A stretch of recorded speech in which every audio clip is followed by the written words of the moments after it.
Just a quick warning, this video may have spoilers for the Dragonlance Shadow of the Dragon Queen adventure. You have been warned. Hello and welcome to Without Fathom. I'm MacGuffen, and today we are diving into a bit of Dragonlance lore. Not long ago, someone who got a review copy of the 5e Dragonlance adventure, Shadow of the Dragon Queen, posted a photo of the table of contents. One name in the list of enemies caught my eye, Caradoc.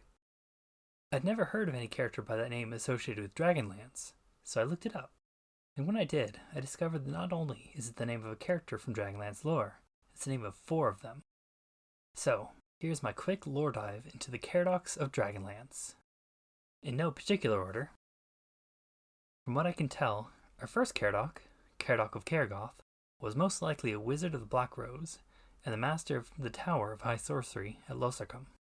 This Caradoc's claim to fame was refusing to proceed with an opportunistic plot to magically control the mind of Ardosian IV, a contender to become the king priest of Ishtar, who had made his court at Losarcum. Caradoc doubted Ardosian's ability to secure the succession, and wanted to play things safe. However, Ardosian did indeed win the throne, and Caradoc's fellow Blackrobes punished him for his lack of foresight by imprisoning him beneath the tower and torturing him until he finally died 7 years later. Now widely known as Caradoc the Fool, it is said you can still hear his screams of pain echoing around the remains of the tower from time to time. Lovely. Our second Caradoc, and the one with the least lore to his name, is Sir Mather Caradoc. This Caradoc was a Knight of Solamnia in the Order of the Sword. During the War of the Lance, he commanded 40 riders in the 2nd Sword Cavalry of the Sword Brigade at the High Claris Tower. After being ordered into an ill-conceived charge, Caradoc and his troops were surrounded and slaughtered by Kitiara and her Blue Dragon army. Lovely. Our third Caradoc seems to have no known surname and is, according to the Dragonlance wiki, Caradoc (Undead). This Caradoc was also a Knight of Solamnia in the Order of the Sword, though he lived in a much earlier era.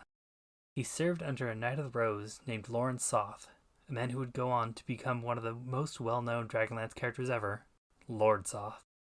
Caradoc went with Soth on his mission to prevent the Cataclysm, and ultimately bore witness to Soth being manipulated by the insidious whispers of the Dark Elves, and to the resulting madness and jealousy, which led to him to abandon his quest and fail to save the world.